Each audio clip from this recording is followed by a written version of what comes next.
All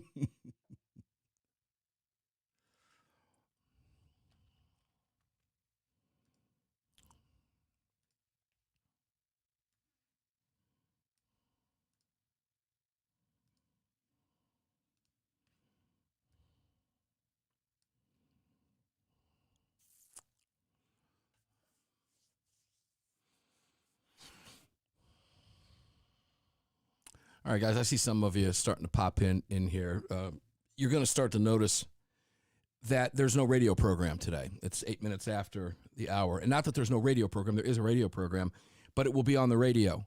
There will be no live show today. A backup will be running today,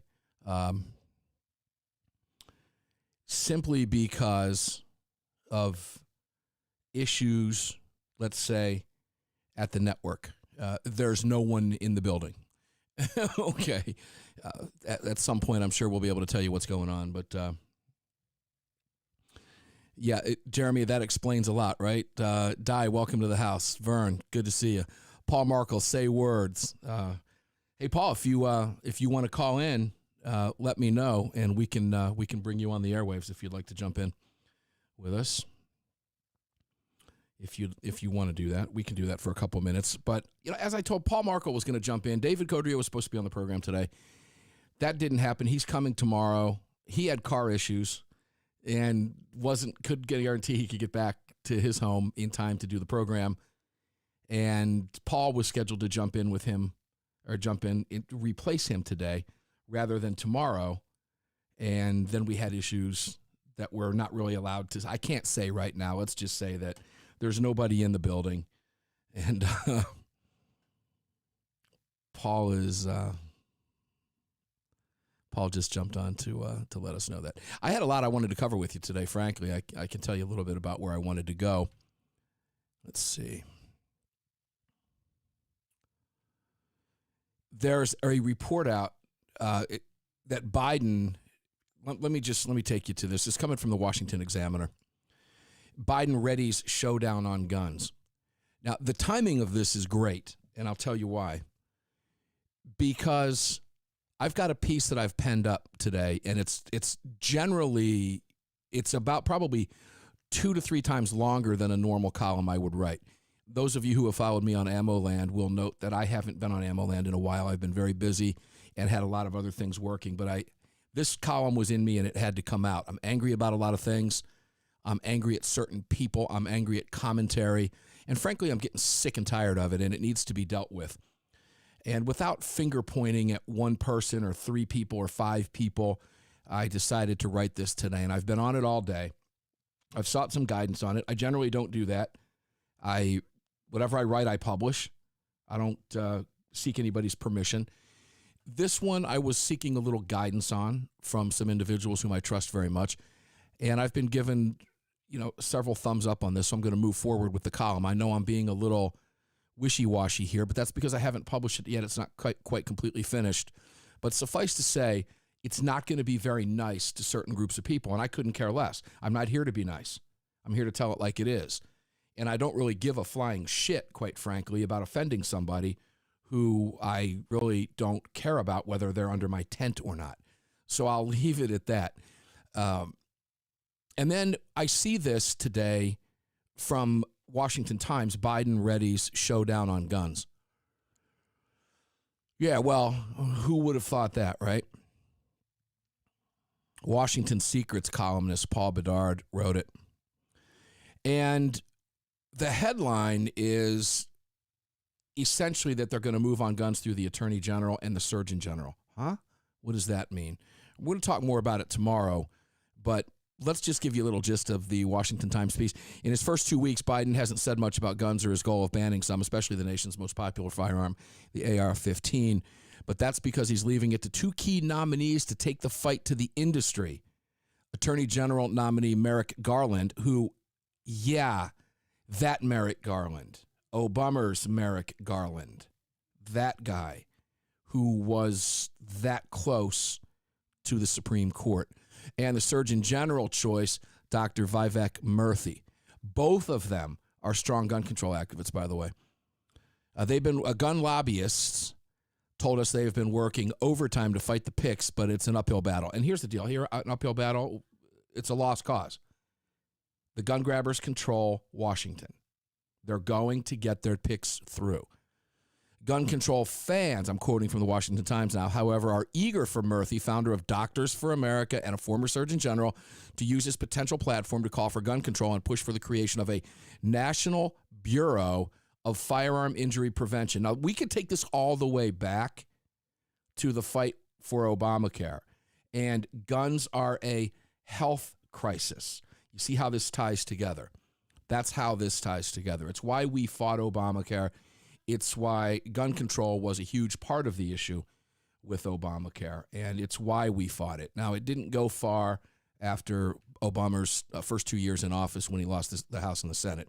But nonetheless, I want you to think forward to Doctors for Responsible Gun Ownership. That organization becomes critical now and probably isn't even aware of it yet because this is breaking. So they're going to play a critical role. He beat back the gun lobby's efforts to stop his first time as President Barack Obama's Surgeon General, but the National Rifle Association is planning a bigger offensive. Our Second Amendment is under attack. There's never been a more important time to fight. Yeah, we know that, NRA. Thanks for jumping in the fray. So I'll leave it at that. There's going to be some big discussion about that in the near future because we've all sat here and wondered, how, in fact, is Biden going to move on guns? What's he going to do? Well, we're getting some glimpses of that right now. And by the way, those moves will come. They are coming. It's inevitable. It's going to happen. So I kind of dovetail that with my column. Kind of hard to do now. But nonetheless, they do kind of tie together in the sense that we know the attacks are coming. We have ideas of how they're going to come about. And there are certain groups of people out there who want to deny that.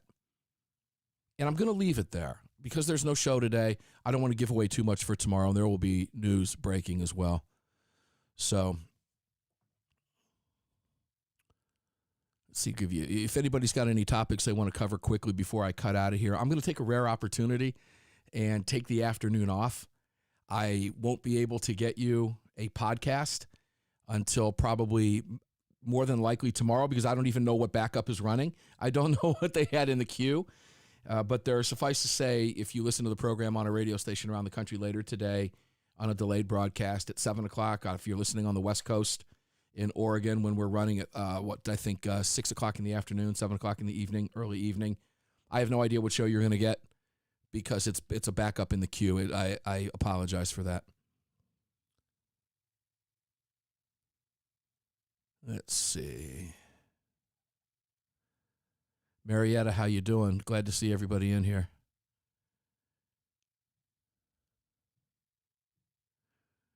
You go fishing, huh? It's a little bit cold here for that, but no, I've got some running around to do. The construction build for the studio is supposed to begin tomorrow. So this is the third day this week I've been able to say, yay, tomorrow they're building the studio. And we'll see how that works. Angeline, ciao, and arrivederci then. Enjoy yourself. Both. Right back at you, Angeline. Thanks for jumping in. Martin, glad you're still able to fly solo. Hey, we're still able to do the live stuff here. It's just not moving through the network. It's not moving through the boards, and it's not going out over the nation's airwaves. Going to be a backup today. Sorry about that, guys.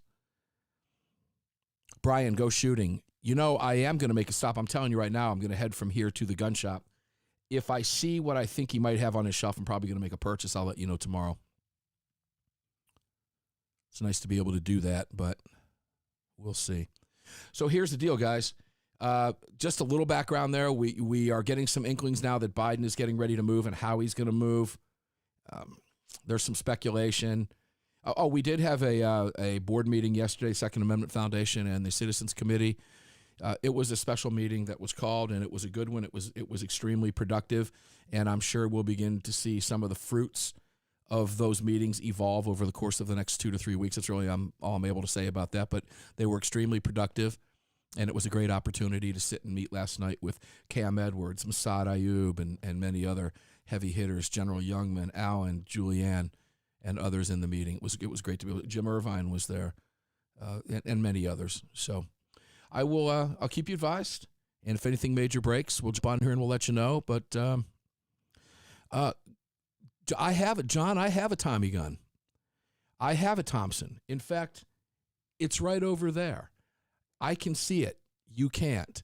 I'll have to show it to you sometime. But funny story about that, I'll tell you because you mentioned it. A number of years ago, many years ago, at the National Rifle Association meeting, my God, I forget where it even was. Gosh, I believe it was in Texas. But it was well over a decade ago. I was manning a booth. And Car Arms booth was right across from me. Frank Harris was over there running the booth. Of course, I've been in business with Car Arms and working with Car Arms for a lot of years, and was then at the time. Directly across from my display, because they own Auto Ordnance, was the Thompson display. And there were 4 or 5 gorgeous Tommy guns on the wall, all being held to the rack by the cords, the protective cords, so nobody could walk off with the things, with the displays. Well, because it was right directly across me at a perfect angle, everybody wanted their picture with the Tommy gun, so they would all pick it up, turn around like this, hold the gun, and get their photos taken. Every time they did that, I had the muzzle of the Tommy gun pointing at my head or my chest, and that went on for 2.5 days, and it was a riot. There was nothing we could do about it. Okay. So after the show, I went up to Frank at Carr, and I said, hey, man, I got to have one of those. I've been staring at the muzzle of one of those things for the last 2.5 days. What do I do?